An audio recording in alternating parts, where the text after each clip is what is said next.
दफ्तर से अपना काम खत्म करने के बाद जब अपने घर के लिए गुप्ता जी निकलने लगे तो उस समय उनकी घड़ी में तकरीबन रात के 9 बज रहे थे। हालांकि रोज गुप्ता जी शाम 7 बजे के लगभग अपने ऑफिस से निकल जाया करते थे, लेकिन आज काम के दबाव के कारण कुछ देर हो गई थी।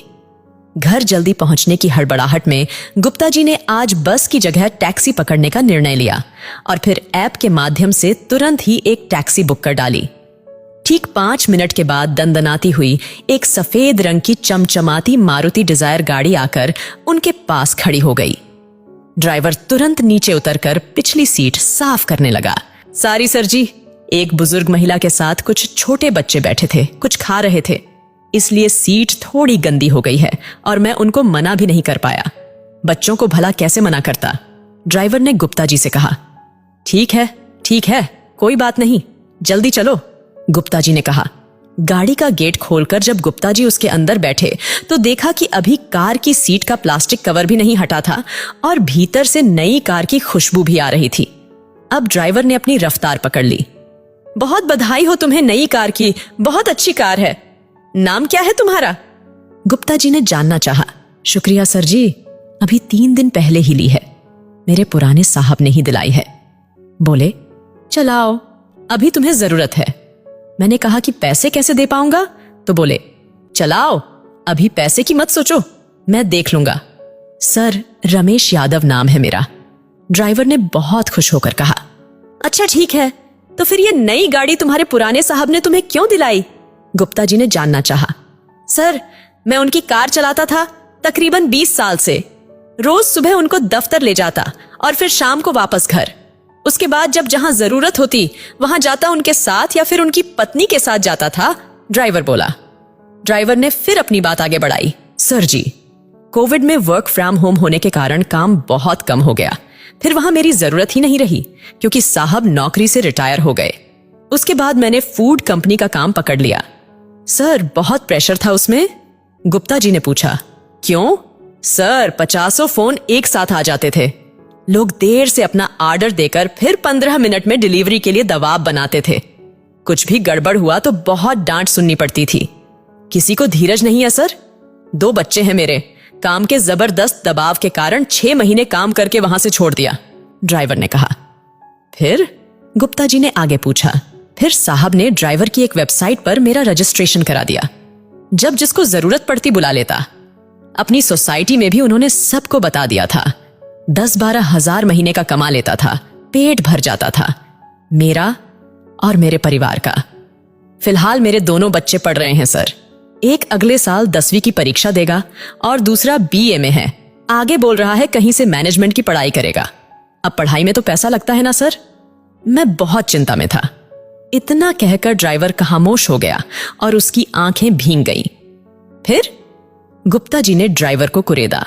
फिर सर, मैंने अपने साहब को पूरी बात बताई तो वे बोले, चिंता मत करो, चलो तुमको एक गाड़ी निकलवा देता हूं, अब तुम खुद की गाड़ी चलाओ।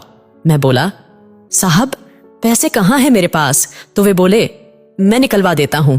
उन्होंने ही सारी बात की, कंपनी से और अपने रिटायरमेंट के मिले पैसों से ये गाड़ी मेरे लिए खरीदी। तो कार साहब के नाम है? गुप्ता जी ने पूछा। नहीं सर, मेरे नाम से, ड्राइवर बोला। फिर पैसे तो चुकाने पड़ेंगे, कैसे करोगे? इतना सब कुछ गुप्ता जी ने कहा। सर, साहब ने कहा है कि तुम सिर्फ मेहनत और ईमानदारी से गाड़ी चलाओ, अपनी सारी जरूरतें, जिम्मेदारियां पूरी करो। पैसे अभी नहीं देने हैं, जब ये गाड़ी बेचोगे तब बताना। फिलहाल मैं सब देख लूंगा। अब तक उस साहब के बारे में गुप्ता जी की उत्सुकता चरम पर पहुंच चुकी थी। ऐसे भले लोग कहां आसानी से मिलते हैं इस दौर में भला। क्या करते हैं तुम्हारे साहब? सर, वो एक बड़े दूरसंचार कंपनी में कार्य करते थे। बड़े ही भले लोग हैं वे। उनकी पत्नी भी गरीब बस्ती के बच्चों को खाली समय में अपने घर पर बिल्कुल मुफ्त पढ़ाती हैं। क्या नाम है उनका? गुप्ता जी ने पूछा। जी, साहब का नाम है प्रफुल्ल शर्मा, ड्राइवर ने कहा। मोबाइल नंबर याद है उनका तुम्हें? गुप्ता जी की उत्सुकता के बांध पहले ही ध्वस्त हो चुके थे। ड्राइवर ने अपने साहब प्रफुल्ल शर्मा का नंबर गुप्ता जी को बताया। फिर गुप्ता जी ने उन्हें एक भावनात्मक संदेश व्हाट्सएप पर भेजा। साथ ही उन्हें बताया कि आपके पुराने ड्राइवर रमेश यादव की नई गाड़ी में बैठा हूं। आपने जो उसके लिए किया है उससे मैं बहुत प्रभावित हुआ हूं। दूसरी तरफ प्रफुल्ल शर्मा जी को अनजान नंबर से संदेश पाकर बड़ा आश्चर्य हुआ। क्या यह मैसेज मेरे लिए है? उन्होंने वापस प्रतिक्रिया जाननी चाहिए। फिर गुप्ता जी ने विस्तार से प्रफुल्ल जी को पूरी कहानी बताई। पूरा संदेश आदान प्रदान के बाद गुप्ता जी ने यह महसूस किया कि प्रफुल्ल साहब ने अपने ड्राइवर के लिए जो कुछ भी किया है उसका रति भर भी श्रेय वे खुद नहीं लेना चाहते। अंत में प्रफुल्ल बाबू ने गुप्ता जी को बस एक ही संदेश भेजा, जनाब, रमेश मेरा ड्राइवर नहीं बल्कि मेरे लिए मेरे परिवार का एक अहम सदस्य है। गुप्ता जी की आंखें डबडबा गई और वे मन ही मन सोचने लगे, साला कौन कहता है बे कि इंसानियत मर चुकी है इस दौर में। अपने घर के मुख्य गेट पर पहुंचकर गुप्ता जी टैक्सी से उतर गए और ड्राइवर रमेश को उसके किराए के अतिरिक्त 500 रुपये का एक नोट थमाया और उससे कहा कि वापस अपने घर जाते समय बच्चों के लिए मिठाई खरीद लेना और उनसे बोलना कि एक अंकल ने भेजा है। ड्राइवर रमेश ने आंखों आंखों में ही गुप्ता जी को शुक्रिया कहा और फिर कुछ चिंतन करते हुए एफएम रेडियो का वॉल्यूम बढ़ाकर वहां से आगे बढ़ चला। उस वक्त रेडियो पर गाना चल रहा था, किसी की मुस्कुराहटों पे हो, निसार किसी का दर्द मिल सके तो ले उधार किसी के वास्ते हो, तेरे दिल में प्यार जीना इसी का नाम है।